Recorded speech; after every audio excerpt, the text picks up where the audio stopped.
O terapeuta do nosso método ele sempre trabalha numa perspectiva de cura e criação. Primeira parte é curativa porque é a reapresentação da pessoa à sua própria alma. Basicamente, o terapeuta trabalha no sentido de reconciliar o praticante com as condições de sua liberdade. E nisso, muitas vezes, a gente é chamado a revisitar o passado.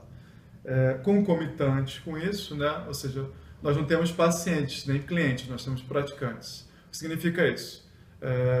Por mais que a pessoa chegue e ela não tenha a ciência de tudo que significa a nossa prática, é papel do terapeuta, enquanto ele atende esse praticante, passar os ensinamentos de que significa praticar a Aletheia, que é basicamente desenvolver a sensibilidade, mas também assumir um compromisso ético de uma relação amorosa consigo mesmo, de uma relação amorosa com uma condição humana, ou seja, o exercício criativo da diferenciação e o reconhecimento da semelhança. Isso seria a base da nossa ética, né?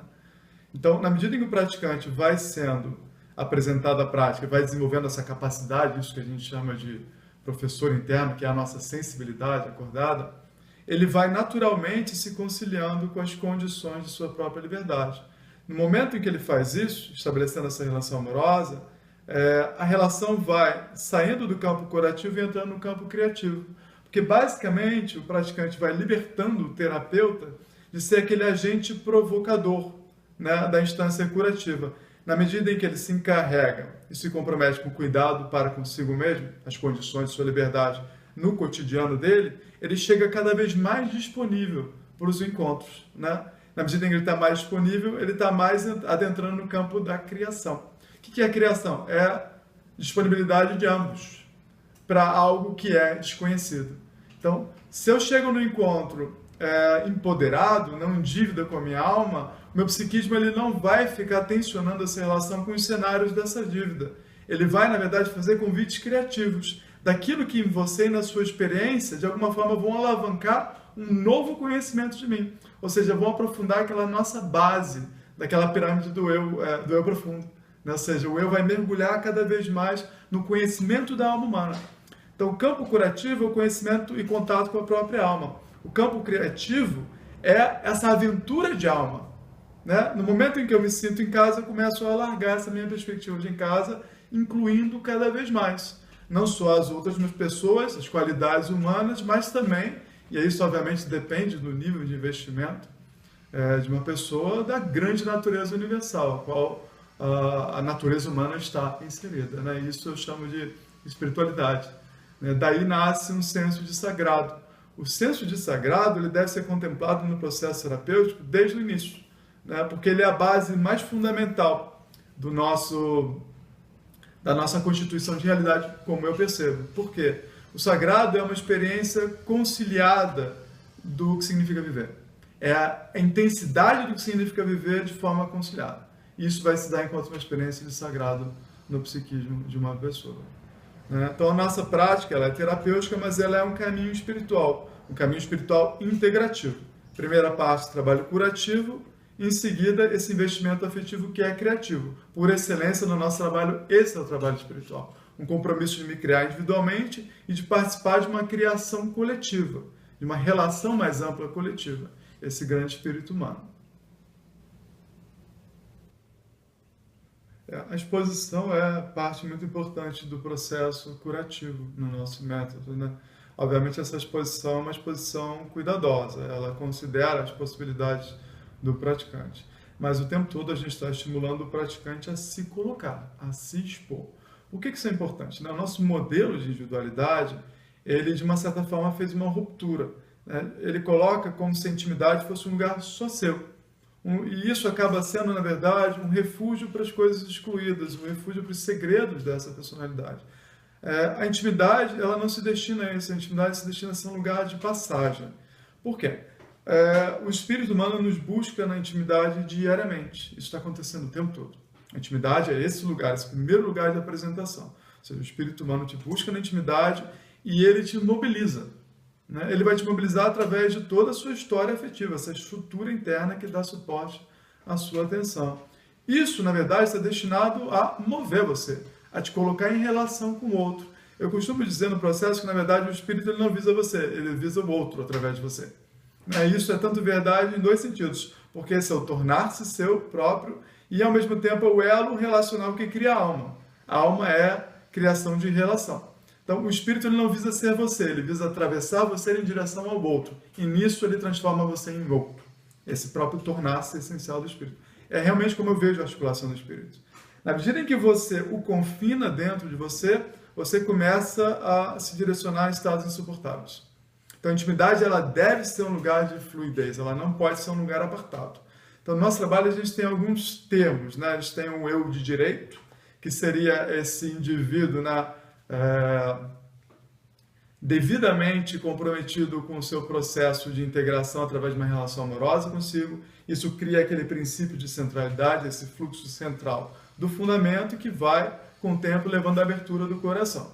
Né? E a gente tem o que a gente chama de eu iludido. O eu iludido é exatamente esse que, de alguma forma, se evade, que tem lugares subjetivos apartados, mundos meramente internos. A nossa maior problemática hoje em dia está ligada a esses mundos apartados. Esses são fragmentos da alma. Eles fazem parte daquilo que eu chamo de discurso do medo. Ou seja, são coisas que eu procuro evitar dentro de mim, porque de alguma forma ou foram doloridas em algum acontecimento da vida, podem ter sido inclusive traumáticos, e nisso eu os uso enquanto referências de evitar uma nova situação. Só que na medida que eu evito, isso não se transforma. A tendência é esses fluxos ficarem se empoderando dentro de mim e convocando cenários pela via projetiva da psique. Essa a qual a gente faz uso para trabalhar a alma. Né? Todo terapeuta do nosso método vai se colocar exatamente a serviço do outro, percebendo aonde a psique está se espacializando em busca de ser reapresentado esse ego. E por que ela está fazendo isso? Porque esse ego não está comprometido com o trabalho integrativo. O que isso significa? Que é tão grave? Olha, no momento em que o psiquismo está se espacializando dessa maneira, né, o seu cenário curativo está dominando as suas relações. Logo, sem você perceber, você está tensionando tudo à sua volta para uma falta de compromisso responsável e amoroso para consigo mesmo. Né? Ou seja, esse é um amor que não liberta, esse é um amor que aprisiona. E aprisiona porque, fundamentalmente, essa pessoa está em luta consigo. A maior parte das pessoas não percebe que está em luta consigo. É grave nesse nosso modelo de individualidade a inserção dessa luta. Mas a maior parte das pessoas está em luta consigo e não percebe. E está assim, a nossa cultura de consciência estimula essa luta.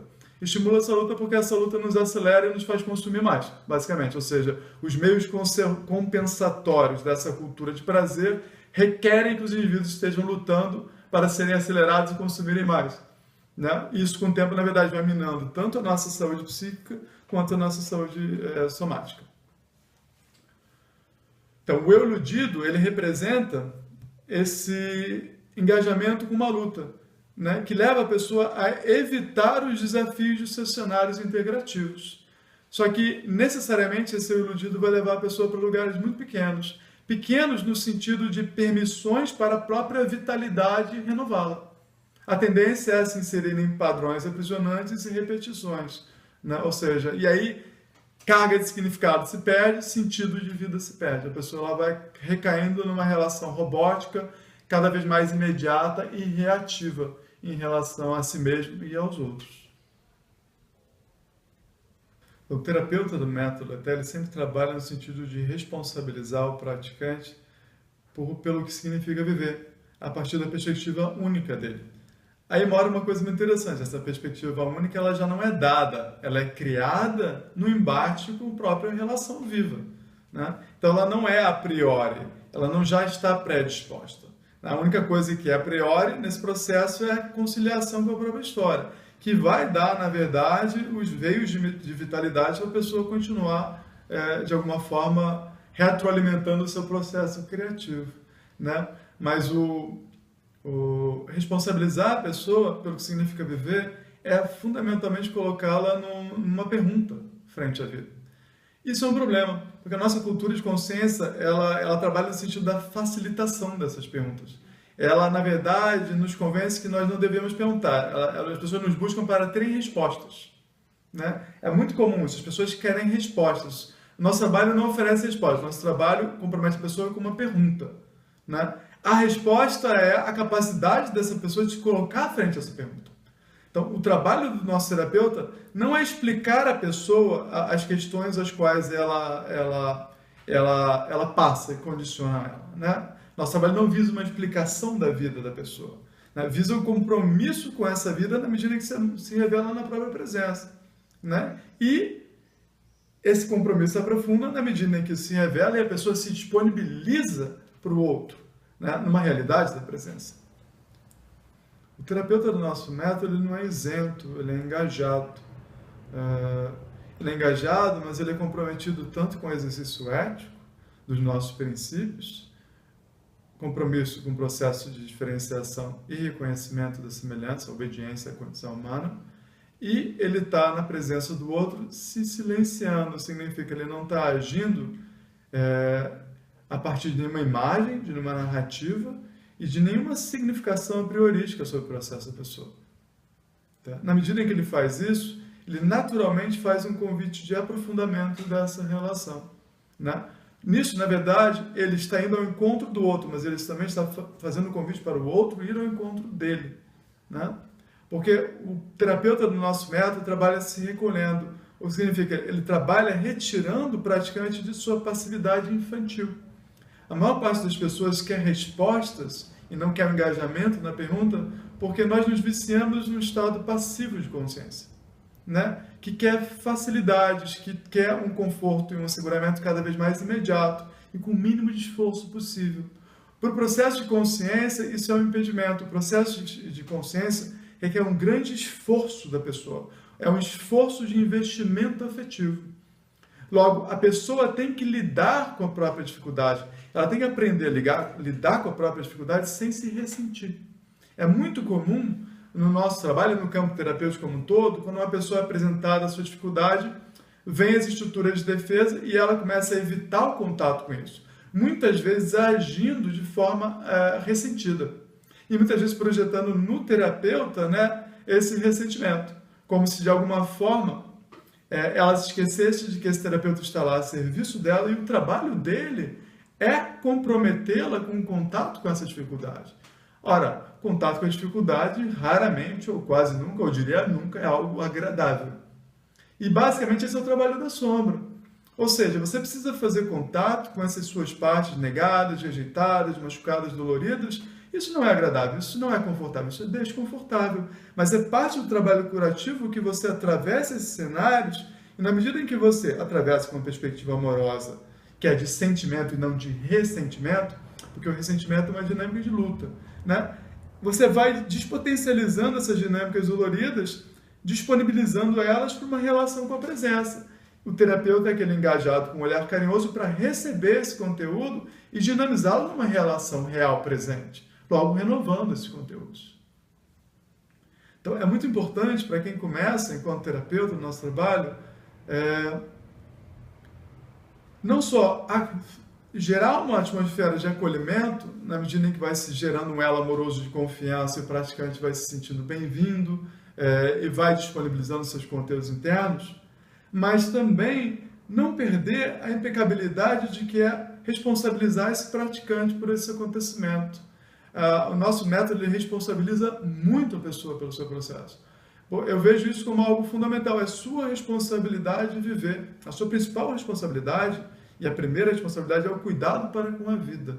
E aonde você não está fazendo isso, né, você não quer, obviamente, ser honesto e fazer contato, mas é o trabalho do nosso terapeuta colocar a pessoa em contato com isso, né? Na medida que essa pessoa vai se responsabilizando, ela vai crescendo em disponibilidade. Aí acontece algo muito bonito. Ela é reapresentada ao exercício de amadurecimento do medo. Por que eu acho que é muito bonito, né? Porque que é? A gente evita o contato com a dor através da jornada de poder. A jornada de poder é exatamente a fuga de lidar com medo. O discurso do medo é o não lidar com medo. O discurso do medo é o não amadurecimento do medo. Logo, o que rege o discurso do medo são os medos infantis, dessa passividade que quer respostas, mas não se engaja em fazer as próprias perguntas.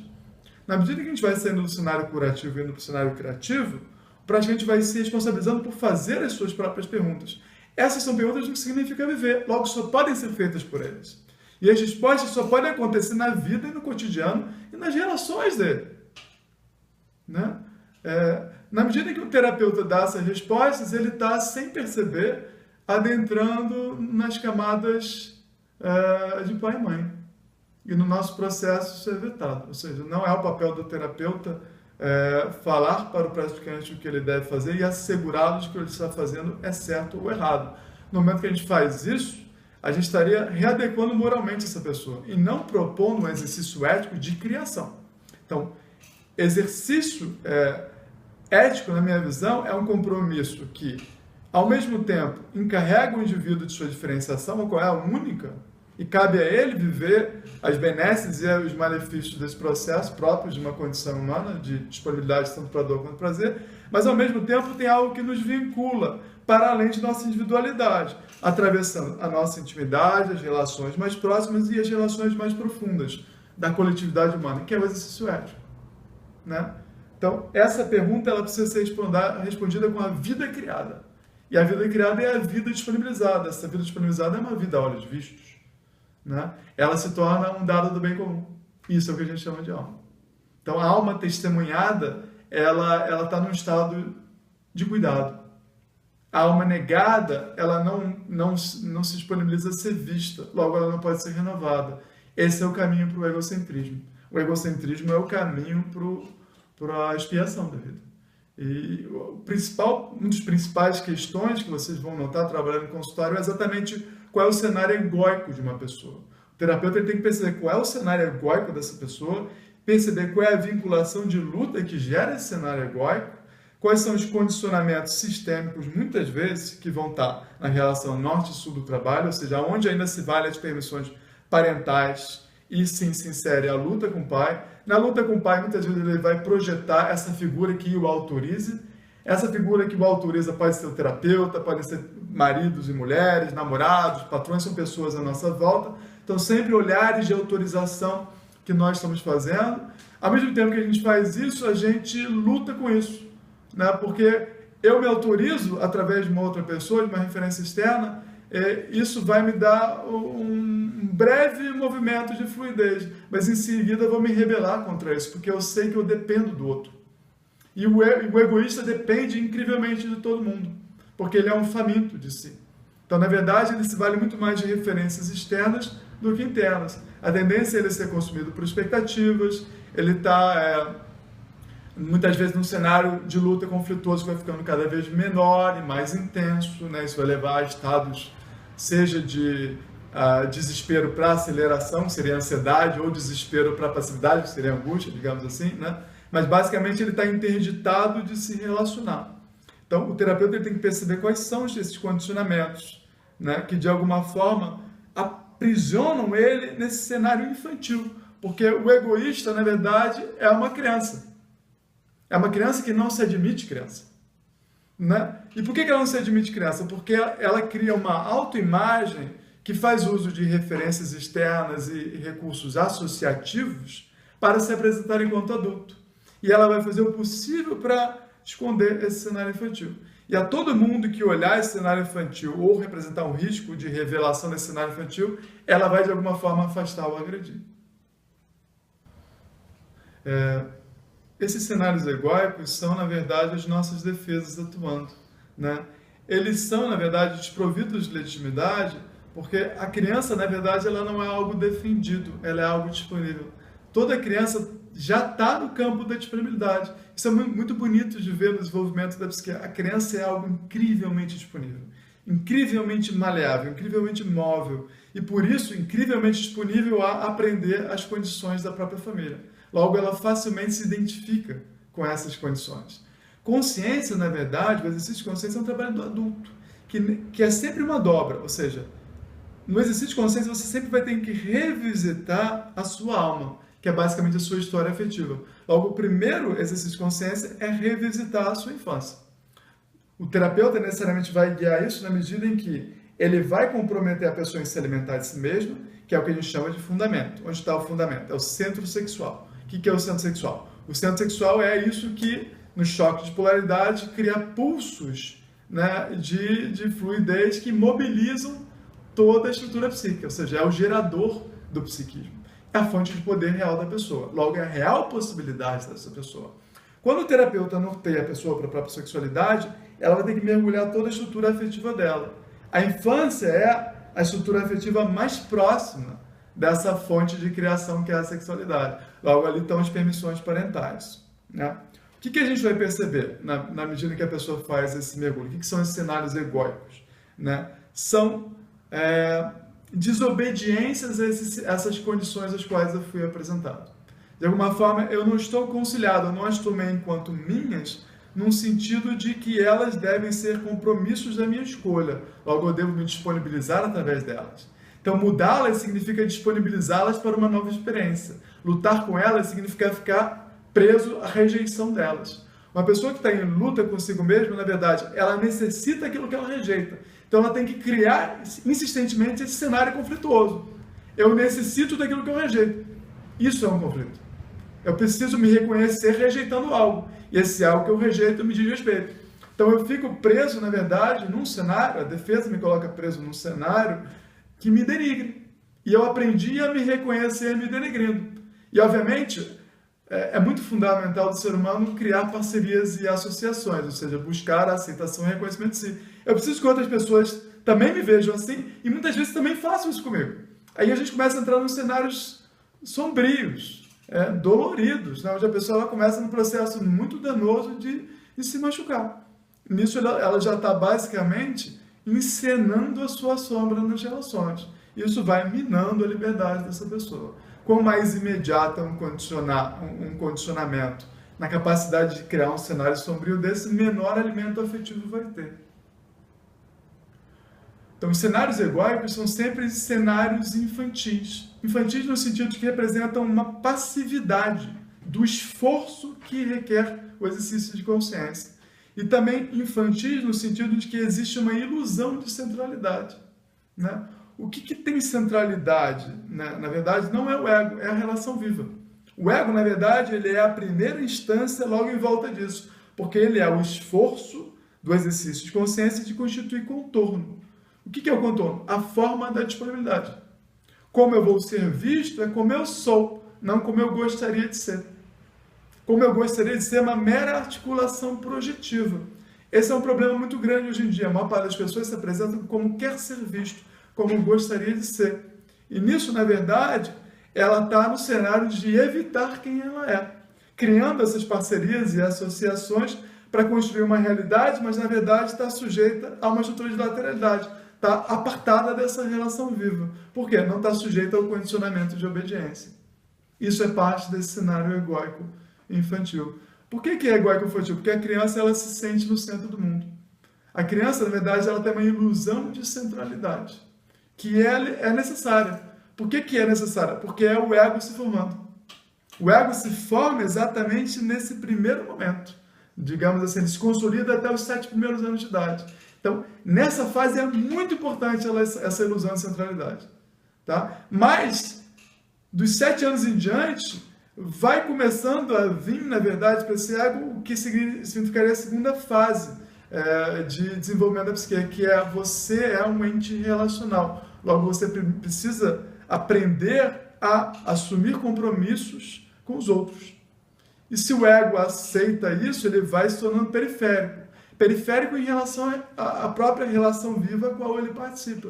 Logo, ele vai desenvolvendo a sua capacidade de cada vez dar contornos mais largos.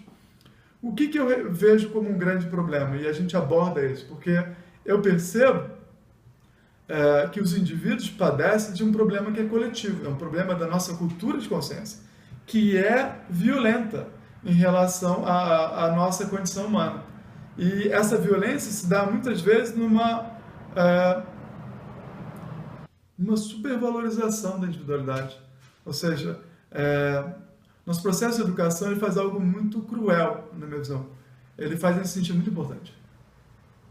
Então, basicamente, ele vai perpetuar essa ilusão de centralidade do ego, o que seria uma fase legítima até lá os 7 anos de idade, para a vida inteira de uma pessoa. E nisso ela vai se inserir numa luta, onde ela vai, sem perceber muitas vezes, subjugando o outro à sua vontade. O egoísmo vai de uma afirmação para uma hiperafirmação e para uma fala imperativa, né? Que basicamente eu não tenho espaço para lidar com a diferença. Eu não permito que você me atravesse. Então eu vou lidando com o outro cada vez com mais distância.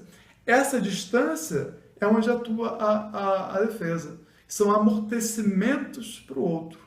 Essa distância, por incrível que pareça, ela é uma estrutura de conforto e asseguramento hiperdimensionada, que não me faz tolerar um menor nível de dor e desconforto.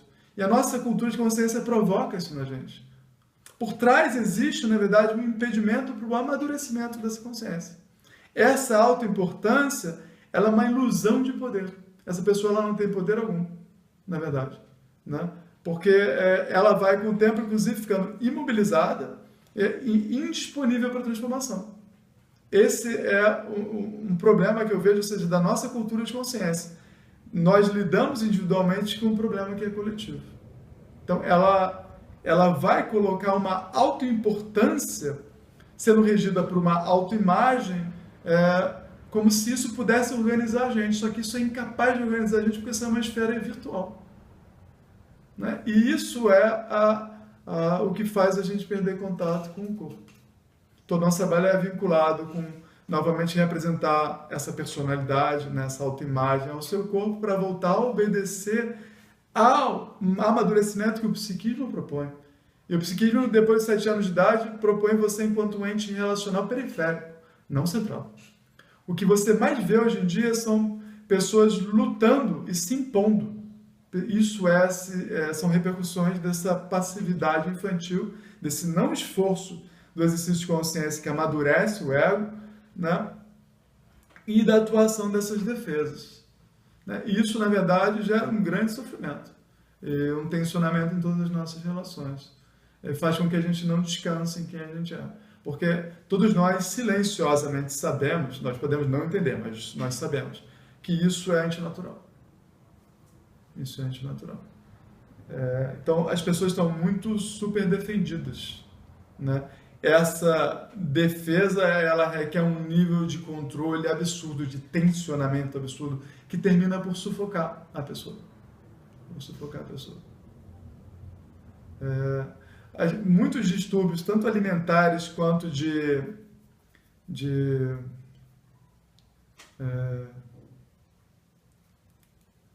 como é que se fala isso? Motivação, vem daí. Tá? Isso está muito vinculado, isso. Tá? E você vê muitas vezes, né? A autoimagem ela tenta dominar o corpo, inclusive por esse excesso de exercício, que é uma grande compensação do nosso tempo. Né? E eu acho muito interessante mesmo, porque a pessoa ela quer ter acesso aos próprios ossos mesmo. Né? Porque é o lugar mais reduzido onde ela pode chegar. Mas isso não é belo, isso é horrível, na verdade. Isso é um péssimo sinal de adoecimento psíquico. Se a pessoa está muito íntima dos ossos dela, significa que ela tem muito pouca liberdade. É esquisito isso. É parte da minha pesquisa, eu tenho visto muito isso. Isso me deixa meio, uou! E aí a pessoa, se ela não consegue ver os ossos dela, ela não se reconhece. Mas na verdade é porque o ego ele tem que criar carne, ele tem que criar músculo. Isso é a estrutura afetiva, tem muito mais a ver com músculo no nosso corpo. Né? Os ossos eles são estrutura ancestral. Então significa que o amor ficou num lugar ainda muito condicionado, muito pouco assumido. E eu tenho visto muito isso. As pessoas, se ela não vê os ossinhos dela, ela panica. Ela não desenvolveu carne suficiente, sabe?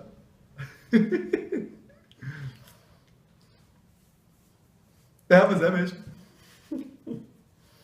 Tem umas imagens bonitas no xamanismo, né, que são vinculadas a isso. Onde você é desmembrado, né, e os demônios eles comem a sua carne até ficar só os ossos branquinhos. E basicamente você está sendo chamado a renascer, ou seja, a sua estrutura colapsou, acabou e você precisa se refazer em obediência à sua estrutura afetiva. Um bom indicativo de que a pessoa está se aprofundando no seu próprio processo e evoluindo, né, digamos assim, da dimensão curativa em direção ao campo criativo, que seria se conhecer através da disponibilidade, é que todas essas qualidades fundamentais, qualidades da alma humana, elas se disponibilizam para nós em busca de uma experiência de renovação. Na verdade, existe um apetite, né, muito fundamental em todos nós pela diferença, porque o amor que se vale da diferença, ele é próspero e abundante. O amor que não se interessa pela diferença, ele se aprisiona, ele é incestuoso. Então, esse é um bom indicativo, né? Ou seja, é parte do nosso trabalho, de uma forma, levar a pessoa a reconhecer de que o exercício humano é um exercício de interesse pela diferença, né? E na medida em que a pessoa se estimula e aceita, né, os estímulos da diferença, ela começa a se inserir, na verdade, num processo criativo. Obviamente, isso vai mobilizar ela vai sentir a tal da relativização, né? E essa relativização ela pode ser tanto confortável quanto desconfortável, porque ela está disponível tanto a dor quanto ao prazer, né?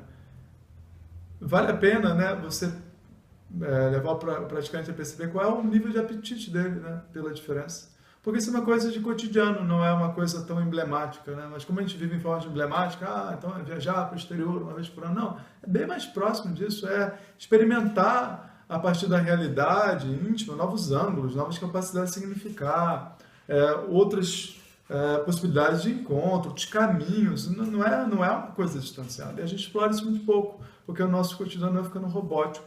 O esquecimento se insere nesse cotidiano robótico. Então, quanto mais robótico o cotidiano, a tendência é mais aprisionada a ser a pessoa no seu próprio cenário curativo e menos disponível ela para a mudança. A mudança é algo que precisa ser nutrido, né? A gente tem que ter intimidade com a mudança, porque a vida é algo fluido. Ela não é algo parado que de repente entra em movimento. Não, ela é o tempo todo em movimento, né? A gente só se dá conta porque desses movimentos, poucas vezes, porque a gente vive uma esfera emblemática da vida, mas ela é constante. É sempre um movimento constante. Porque uma pessoa se encontra fusionada com a própria mãe, esse é um bom indicativo de que ela não rompeu essa primeira barreira dos 7 primeiros anos de idade, né? Que essa fase ela é muito regida pela mãe, na verdade. E a criança nasce fundida com a mãe, né? E ela vai, na verdade, na medida em que ela vai participando da família, reconhecendo que o pai também tem uma relação com a mãe, logo a mãe também é mulher, o pai é homem, existem os irmãos, né? O psiquismo vai se complexificando e ela vai ganhando o seu próprio eixo, que é o ego, né? O ego vai se formando principalmente nessa fase, e nisso ele vai se diferenciando da mãe. Agora, o trabalho de diferenciação da mãe talvez seja o trabalho mais importante do processo de consciência, e é algo que a maior parte das pessoas não faz, por isso permanece regida por um cenário passivo infantil. Porque a mãe, para o psiquismo, funciona como aquela que autoriza a vida, né? E num sentido muito íntimo e próximo. É aquela que me autoriza a ser. Então, se eu não me diferencio da minha mãe, a minha tendência é ficar o tempo todo buscando autorização através de outras pessoas, ou através de cenários muito específicos, né? Que vão me levar, na verdade, a não ter um cotidiano regido por um senso de nutrição, porque na verdade eu sou dependente de alguém. A maior parte dos nossos sinais de carência estão vinculados a isso. Agora, temos conhecimentos para ele falar, um problema com a mãe? Não, um problema com os pais. Porque na verdade aí é uma falta da intervenção do pai. Quem vai ampliar essa diferenciação da criança com a mãe é exatamente a atuação do pai.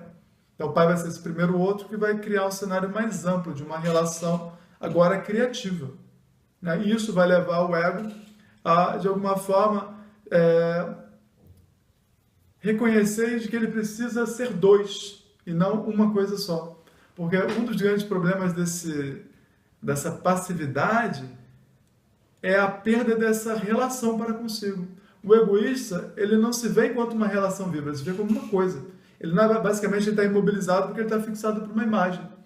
Isso parece simples, mas não é. É uma parte das pessoas se vê enquanto uma coisa. O que o silêncio vai fazer no nosso trabalho? Vai relativizar essa coisa, sua fixação, e ele vai se tornar duas coisas. Eu sou uma relação. Tenho eu e o meu corpo, tenho eu e minha psique, ou seja, eu não sou uma mera coisa. Quando a pessoa está totalmente presa na sua autoimagem, ela se vê como uma coisa, né? E aí a capacidade dela ponderar, dela pesar, dela ter acesso à sua referência interna está praticamente vetada. Ela age de uma forma muito imediata, respondendo ao que seriam os condicionamentos dessa própria fixação. Então, na medida em que o silêncio vai se abrindo, ela vai se percebendo enquanto uma relação viva, o ego vai saindo dessa ilusão de centralidade. Consequentemente, ele vai se diferenciando da mãe. Isso acontece ao mesmo tempo. Tá? E na medida em que ele vai indo para a periferia do círculo, ele vai, na verdade, indo em direção ao pai. O pai, na verdade, é o que rege o princípio de disponibilidade. A mãe é o que rege a relação com a intimidade. Então, no nosso trabalho, né, o cenário materno está muito ligado ao cuidado para consigo, a relação amorosa de você com a sua intimidade. O cenário paterno está muito ligado à sua disponibilidade para ser atravessado pelo outro, para fazer um encontro com o outro. Na medida em que essas duas instâncias dialogam, você começa a libertar o seu pulsar, esse que nasce do centro sexual, para investimentos afetivos de maior envergadura. Então, há uma expansão e há um recolhimento sempre acontecendo na nossa alma. Isso está o tempo todo acontecendo. E isso acontece numa relação de um tempo justo, que é única de cada indivíduo, na medida que está conciliado com a sua própria fonte interna. Né?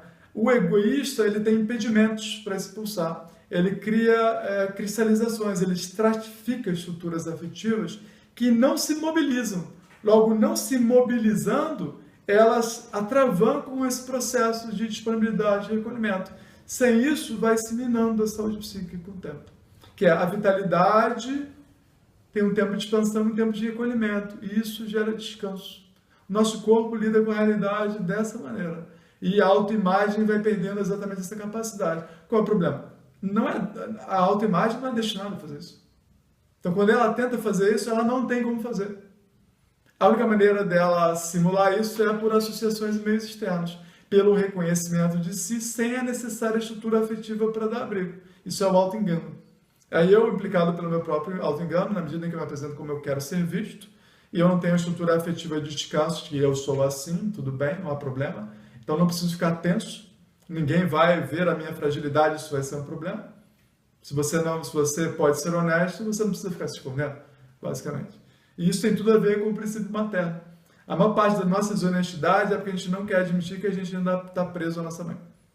E por isso a gente cria tantas estratégias de manipulação e encapsulamento de estruturas afetivas.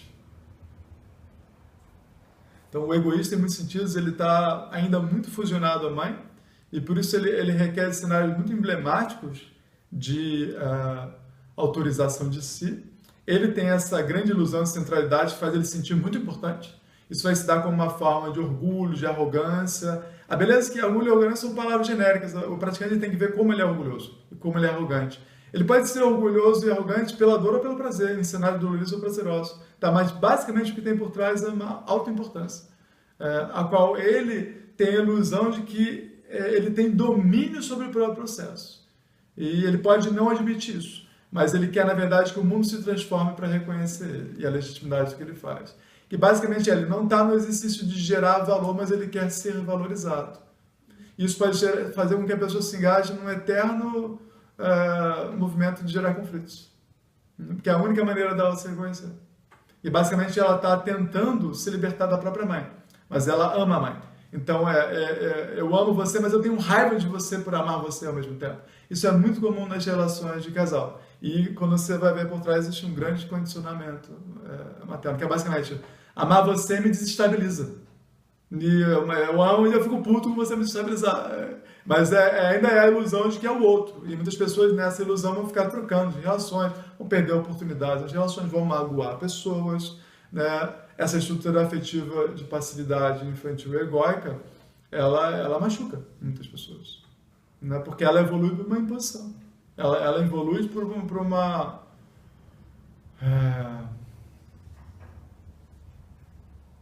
Essa hiperafirmação necessariamente vai eclipsar o outro, vai camuflar o outro, né? Vai criar a própria relação desigual, ou seja, o cenário ao qual eu estou sujeito. Então, a maneira se eu estou sujeito a uma relação assim, que é basicamente eu sou pequeno e minha mãe é grande, e isso está condicionando a minha relação de casal, a única maneira de encontrar você é puxando você para baixo, né? Só que quando eu faço isso, na verdade, eu impujo a você um cenário que diz respeito à minha mãe, não tem nada a ver com você. E nisso eu machuco você. Porque eu precisei de você aqui em cima. E agora que eu reconheço, caramba, você está aqui em cima e eu estou aqui embaixo, eu preciso te puxar para baixo. Então eu coloco o outro totalmente preso num condicionamento que me diz respeito. Então esse é um amor que aprisiona, não é um amor que liberta. E basicamente o que mais condiciona as nossas relações de casal é a falta de trabalho interno. É a falta de trabalho de casa. Existe um exercício para libertar o nosso amor. E ele é um exercício de reverência, como a gente já falou bastante. E ele realmente é anterior à relação, deve ser feito. Eu percebo como uma coisa muito séria, hoje em dia acontecendo, que a gente se dedica prematuramente ao desejo. Isso está sendo um problema para as crianças. As crianças estão sendo colocadas com a problemática de desejar sem eclipsando o tempo que seria de imersão à sua própria natureza interna.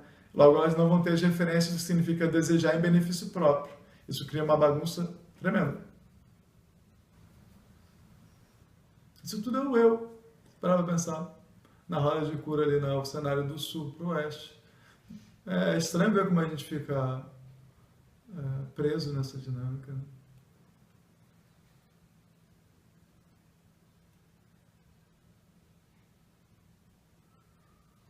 É que na verdade parece que vai ficando mais simples, né, nos outros quadrantes da roda de cura, né?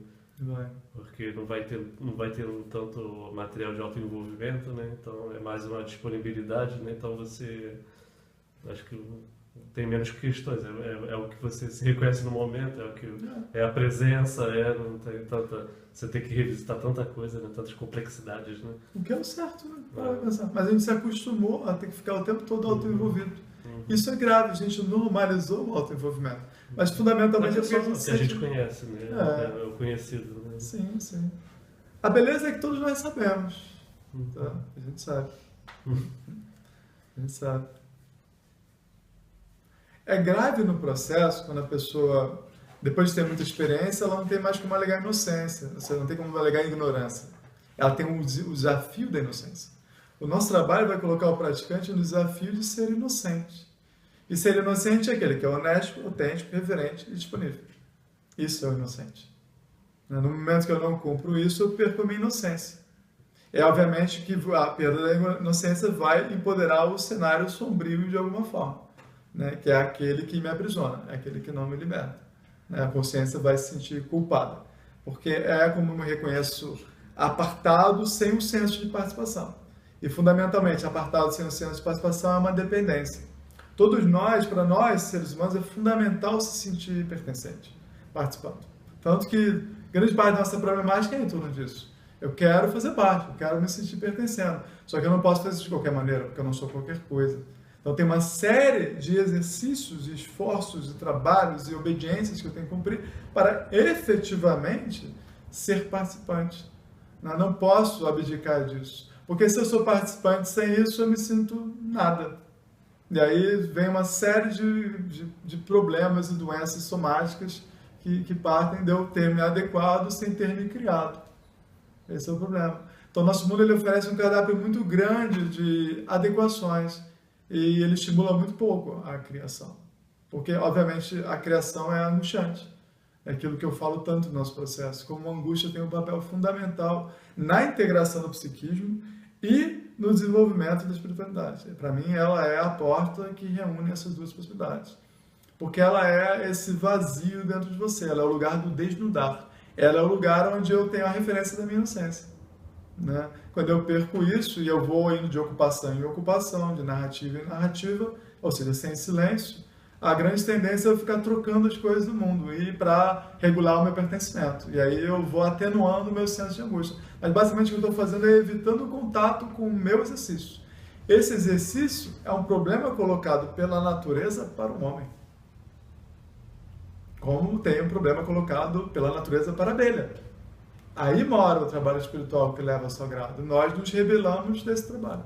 E de alguma forma nos damos o direito de não exercer. Só que as consequências são, você não quer participar da realidade por mérito do seu esforço, como é colocado pela natureza para todo ente vivo, você viverá uma natureza apartada. Esse é o problema. E aí nasce toda a ilusão. A ilusão é uma questão humana. O problema da ilusão é grave pelo seguinte: nós começamos a nos consumir uns aos outros. E isso não dá num bom lugar, né? Essa é a problemática mais usual que eu falei naqueles vídeos. Mas ela nem é o problema, não é a família, não é a luta mesmo, é da cultura de consciência que ensina a lutar. Quanto antes você lutar, teoricamente, o nosso estímulo todo é para a luta. A criança só vai lutar com os pais.